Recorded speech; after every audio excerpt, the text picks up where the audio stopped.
Assalamualaikum warahmatullahi wabarakatuh. Kami dari kelompok 9. Pada video kali ini kami akan membahas salah satu topik penting dalam kajian ilmu hadis, yaitu tipologi penulisan kitab-kitab hadis tipe juz Zawaid. Pembahasan ini penting karena menunjukkan bagaimana para ulama tidak hanya menghimpun hadis, tetapi juga menyusun, melengkapi, dan menyeleksi kitab-kitab hadis yang telah ada, agar khazanah hadis Nabi Muhammad SAW semakin rapi, lengkap, dan terjaga. Adapun materi yang akan kami sampaikan mencakup dari pengertian kitab hadis tipe juz Zawaid secara etimologi dan terminologi, latar belakang dan sejarah dari kitab hadis tipe juz Zawaid, ciri-ciri dan contoh dari kitab hadis tipe juz Zawaid, dan terakhir ada tujuan dan manfaat penulisan kitab hadis tipe juz Zawaid. Di sini saya akan membahas pengertian kitab juz Zawaid secara etimologi dan terminologi. Secara etimologi, kata juz berarti bagian atau jilid kecil, sedangkan kata Zawaid berarti tambahan. Dengan demikian, secara bahasa, kitab juz Zawaid berarti bagian atau kumpulan hadis-hadis tambahan. Sedangkan secara terminologi, dalam kajian ilmu hadis, kitab juz Zawaid adalah kumpulan hadis-hadis tambahan yang tidak tercantum dalam kitab juz tertentu, lalu dihimpun dari kitab lain sebagai hadis tambahan. Artinya, hadis-hadis yang tercantum dalam kitab juz Zawaid bukan pengulangan, melainkan hadis-hadis tambahan yang tidak tercantum dalam kitab rujukan tertentu, seperti kitab hadis Kutubus Sittah. Tipologi ini menunjukkan ketelitian para ulama untuk menelusuri dan menghimpun hadis-hadis Nabi agar tetap terpelihara secara menyeluruh. Kemudian, perlu kita ketahui dalam kajian ilmu hadis, ada terdapat perbedaan kitab hadis induk dan kitab hadis juz Zawaid. Kitab hadis induk seperti Sahih Bukhari, Sahih Muslim, dan Susunan Abu Dawud. Kitab ini disusun secara sistematis, mencakup banyak bab, mulai dari akidah, ibadah, dan hingga muamalah. Adapun kitab juz, dia hanya membahas satu topik atau satu persoalan saja, namun pembahasannya lebih mendalam. Kemudian kitab juz Zawaid, dia disusun dengan cara membanding-bandingkan kitab hadis untuk menghimpun hadis-hadis tambahan yang tidak terdapat dalam kitab hadis induk. Dengan demikian, kitab juz Zawaid berfungsi sebagai pelengkap, bukan pengganti kitab hadis induk. Baik, di sini saya akan membahas latar belakang dan sejarah munculnya kitab-kitab hadis tipe juz Zawaid. Munculnya kitab-kitab hadis tipe juz Zawaid dilatar belakangi oleh beberapa faktor. Yang pertama, banyaknya kitab-kitab hadis yang ditulis oleh para ulama dengan metode dan sistematika yang berbeda-beda, sehingga hadis Nabi Shallallahu Alaihi Wasallam tersebar di berbagai kitab. Yang kedua, adanya kebutuhan ilmiah untuk mengetahui hadis-hadis yang tidak terdapat dalam kitab hadis induk seperti Sahih Bukhari dan Sahih Muslim. Ketiga, adanya keinginan untuk melengkapi dan memperkaya khazanah hadis agar para ulama, peneliti, dan fuqaha memiliki rujukan yang lebih luas.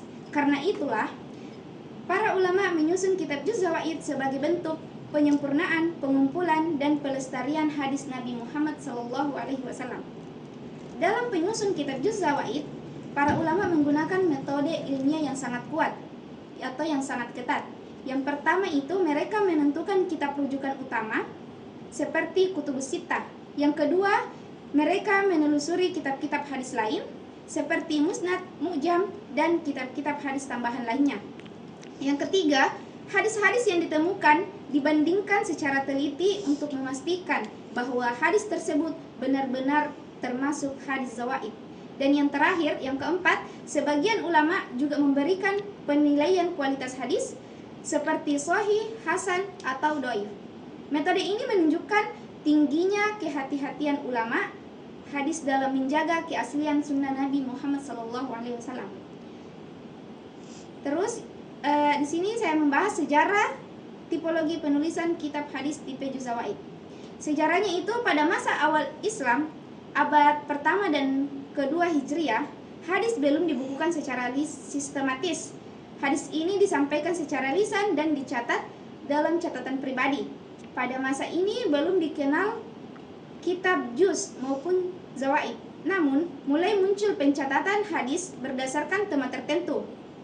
Memasuki abad ketiga Hijriah, ketika kodifikasi hadis berkembang pesat, para ulama mulai menulis kitab juz, yaitu kitab hadis kecil yang membahas satu tema, satu sahabat atau satu persoalan tertentu. Contohnya adalah karya Imam Al-Bukhari seperti Yusraf Al-Yadain.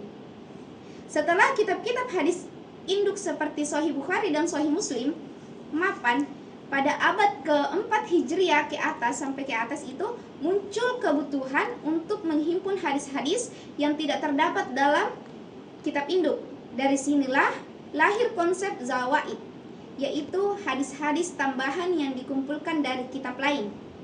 Pada abad 7 sampai 9 Hijriah, penulisan kitab Juz Zawaid itu berkembang pesat, ditandai dengan karya-karya seperti Majma'uz Zawaid karya Al-Haisami. Sejak saat itu, Juz Zawaid diakui sebagai salah satu tipologi penting dalam penulisan kitab hadis. Adapun ciri utama dari kitab hadis tipe Juz Zawaid terbagi menjadi 3 bagian. Yang pertama, hadis yang dikumpulkan adalah hadis tambahan yang tidak terdapat dari kitab hadis tertentu. Yang kedua, selalu ada kitab pembanding sebagai penentu dari kitab zawaid. Yang ketiga, penyusun sering menyebutkan sanad dan kualitas hadis, baik itu hadis hasan maupun hadis dhaif. Nah, adapun contoh dari kitab Juz Zawaid antara lain Zawaid Musnad Ahmad, Zawaid Sunan Ibnu Majah, dan Majma'uz Zawaid karya Al-Haisami. Adapun yang terakhir yaitu tujuan penulisan kitab hadis tipe Juz Zawaid, yaitu untuk melengkapi kitab hadis induk, untuk memudahkan peneliti dan takhrij hadis, dan menjaga hadis-hadis tersebar agar tidak hilang. Baik, kesimpulan pembahasan video kali ini, kitab Juz Zawaid adalah kitab yang menghimpun hadis-hadis tambahan yang tidak tercantum dalam kitab induk tertentu. Tujuan penulisan ini untuk menjaga khususnya hadis, menjaga hadis Nabi Muhammad SAW agar tetap terpelihara dan terjaga secara menyeluruh.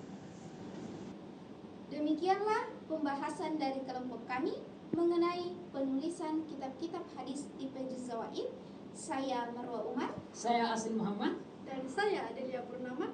Semoga pembahasan video ini menambah wawasan Dan pemahaman kita dalam studi ilmu hadis. Sekian dari kami. Wassalamualaikum warahmatullahi wabarakatuh.